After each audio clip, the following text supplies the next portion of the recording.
नमस्कार, माझं नाव वृषाली उन्हाळे आणि तुमचं स्वागत करते मी नवीन अशा आपल्या यूट्यूब व्हिडिओमध्ये. तर आज ह्या व्हिडिओमध्ये सर्वांचं श्रद्धास्थान आणि त्याचबरोबर मनाला शांती देऊन जाणारं ठिकाण म्हणजे शेगाव. या ठिकाणी आपण कसं फिरणार, काय कुठे राहणार, काय खाणार, काय काय अजून फिरण्याच्या गोष्टी आहेत, तिथे तुम्ही तिथे जाऊ शकतात, हे सर्वच्या सर्व गोष्टी मी ह्या व्हिडिओमधून तुम्हाला आज सांगणार आहे. तर बिलकुल टाइम वेस्ट न करता आपण ह्या व्हिडिओला सुरुवात करूया. तर माझ्या या जर्नीची सुरुवात होते रेल्वे स्टेशनपासून. शेगावला पोहोचण्यासाठी तुम्ही बाय रोडही जाऊ शकतात आणि बाय ट्रेनही जाऊ शकतात. बाय ट्रेन हा खूप चांगला ऑप्शन आहे आणि इझी पण आहे आणि खूप कॉस्ट इफिशियंट ऑप्शन आहे तुमच्यासाठी. त्याचबरोबर स्टेशनच्या बाहेर आल्यावर तुम्हाला गजानन महाराजांच्या ट्रस्टच्या ह्या मोफत बस सेवाही अवेलेबल आहेत, त्याही तुम्ही घेऊ शकतात. त्या तुम्हाला गजानन महाराजांचे भक्त निवास, त्याचबरोबर गजानन महाराजांचं जे समाधी मंदिर आहे तिथे, रेल्वे स्टेशन, अशा सर्व ठिकाणी ह्या बस थ्रू तुम्ही जाऊ शकतात. त्यामुळे हा शेगावमध्ये फिरण्यासाठी बेस्ट ऑप्शन आहे. तर आम्ही याच बसचा उपयोग करून आम्ही गेलो होतो विसावा भक्त निवासमध्ये. तिथेही आम्हाला रूम्स नाही भेटला, तर कॉमन हॉल भेटला. तिथे आम्ही बेड्स घेतले होते. तर आम्ही त्या दिवशी त्या रात्री आम्ही तिथे स्टे केला. त्यानंतर हा आहे आमचा डे 2. त्यामध्ये आम्ही सकाळी सकाळी लवकर उठून गजानन महाराजांच्या मेन समाधी मंदिर आहे तिथे दर्शनासाठी निघालेलो होतो. आणि सकाळचं वातावरण खूप सुंदर होतं आणि भक्तनिवास आणि बाहेरचा परिसर इतका क्लीन आणि खूप सुंदर, मनाला आनंद देऊन जाणारा प्रसंग होता तो. आणि वातावरणही खूप छान होतं सकाळचं. तुम्हालाही नक्की आवडेल तिथले वातावरण.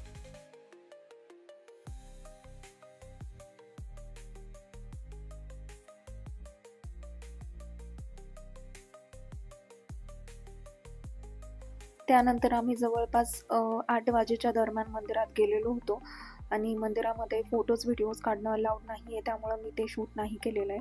आणि हा जो दिसतोय व्हिडिओमध्ये तो सगळा बाहेरचा परिसर आहे, त्यामुळे तुम्ही त्यांनी दिलेल्या सगळ्या सूचनांचं पालन करावं.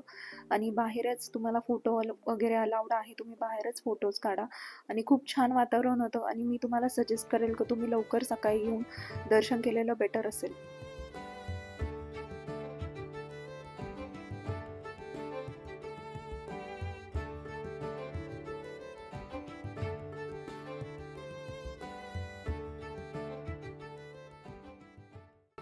समाधी मंदिराचं खूप छान अशा प्रकारे दर्शन घेऊन आम्ही निघलो होतो सकाळी सकाळी.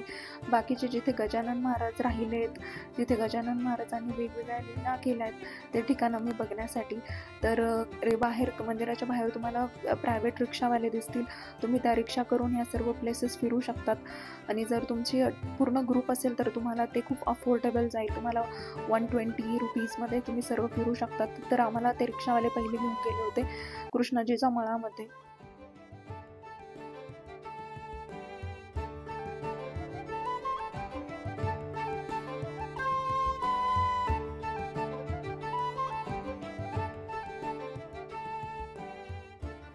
हा तोच कृष्णाजीचा मळा आहे की जिथे गजानन महाराजांनी गोसाव्यांना उपदेश दिलेला होता की चुकीचे वाक्य, चुकीचे मंत्र ते बोलत असताना त्यांनी गजानन महाराजांनी सुधारलेलं होतं त्यांच्या चुकांमध्ये.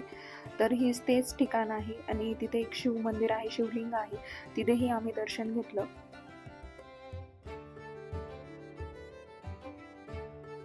त्याच थोड्याच पुढे गेल्यावर त्यांनी शिव मॉल क्रिएट केलेली, जिथे गजानन महाराजांनी त्या ठिकाणी येऊन काय काय केलं हे तिथे दाखवलेलं गेलेलं आहे.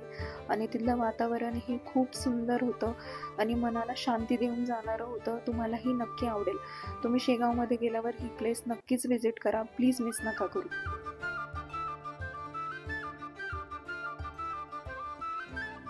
त्यानंतर आम्ही नेक्स्ट जायला निघलो होतो महालक्ष्मी मंदिर. ते नागझरीला जाताना वाटेमध्येच लागतं आणि खूप छान असं ते ठेवलेलं होतं. तुम्हाला नक्कीच ते कोल्हापूरच्या देवीची आठवण येईल असंच ते मंदिर आहे. मी व्हिडिओ काढू शकले नाही देवीचा. त्याचनंतर मंदिराच्या बॅक साईडलाच तिथेच एक बालाजीची मूर्तीही आहे, तुम्ही तेही व्हिजिट करू शकतात. आणि खाली मंदिराच्या खाली एका 12 ज्योतिर्लिंगांचं असे शिवलिंग बनवलेले आहे, तुम्ही तेही व्हिजिट करू शकतात आणि तिथेही दर्शन घेऊ शकतात.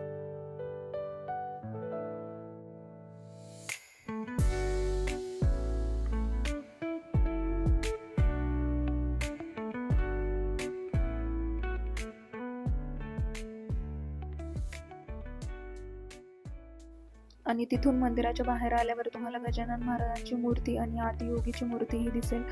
तिथे तुम्ही फोटोजही क्लिक करू शकतात, दर्शनही घेऊ शकतात. तर नेक्स्ट डेस्टिनेशन होतं आमचं नागझरी. तुम्ही खूप जणांनी नागझरीबद्दल ऐकलेलेही असेल. तिथे संत गोमाजी महाराजांचा मठ आहे. तिथे 2 कुंडही आहेत. तिथे फोटोज व्हिडिओज काढणं अलाउड नाही आहे, त्यामुळे मी शूट नाही केलेलं आहे. त्याचबरोबर इतकं छान मध्ये विठ्ठल रुक्माईचं मंदिर आहे. त्याचबरोबर त्यांची समाधीचंही स्थान आहे. तिथेही आम्ही दर्शन घेतलं. तुम्हालाही नक्की आवडेल. हे ठिकाण खूप सुंदर आहे. तुम्ही नक्की व्हिजिट करा इथं आल्यावर. नागझरीचं दर्शन झाल्यानंतर आम्ही निघालो होतो गजानन महाराजांचं प्रकट स्थळ बघायला. तर गजानन महाराज 30 वर्षाचे असताना गजानन महाराजांना शेगावमध्ये पहिल्यांदा बघितलेलं गेलं होतं.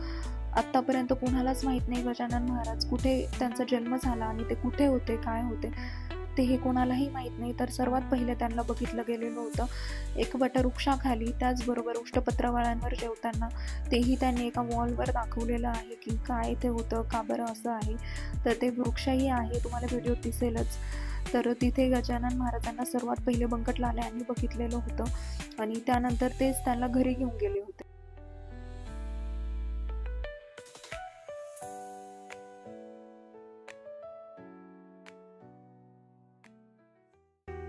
प्रकट स्थळ झाल्यानंतर आम्ही निघालो होतो बंकट सदनकडे.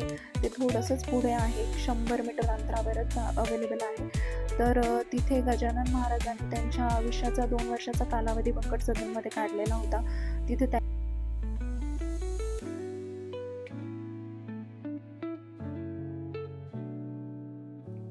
बंकट सदनमध्ये गजानन महाराजांची मूर्ती व त्यांचे पादुकाही ठेवलेल्या आहेत आणि तिथेही खूप सेवेकरी लोक आहेत, तेही कंटिन्युअस सेवा करत असतात.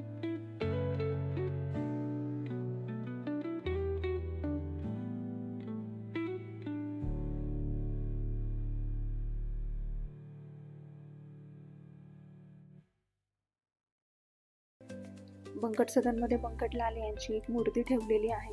तिथं त्यांचा व्यवसाय म्हणजे सोन्याचा व्यवसाय असल्यामुळे एक तराजूही तिथे ठेवला गेलेला आहे आणि खूप छान प्रकारे असं मूर्तीद्वारे सांगण्याचा प्रयत्न केलेला गेलेला आहे. तिथे तुम्हाला व्हिडिओमध्ये दिसतंय त्यामध्ये इथे काय झालंय, गजानन महाराजांनी काय काय इथे केलेलं आहे, श्रींच्या कोणत्या कोणत्या लीला होत्या त्यांनी त्या बंकट सदनमध्ये केलेल्या आहेत, ते सर्व इथे दिलेलं आहे. ते तुम्ही पॉज करून वाचू शकतात.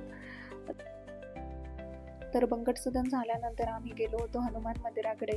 इथेच गजानन महाराजांनी हरिपाटलांच्या मुलांना इश्रू रस प्यावयास दिलेला होता. त्यांनी हाताने उंसाची मूळ पिळून रस काढलेला होता, तो पिण्यास त्यांना दिलेला होता.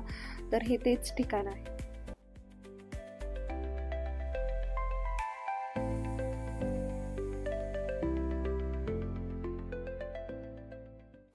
तर असा होता माझा एक छोटासा व्हिडिओ. जर तुम्हाला नक्की आवडला असेल ह्या शेगाव ट्रिपमधला व्हिडिओ तर नक्कीच सबस्क्राईब करा आणि लाईक करा. थँक्यू.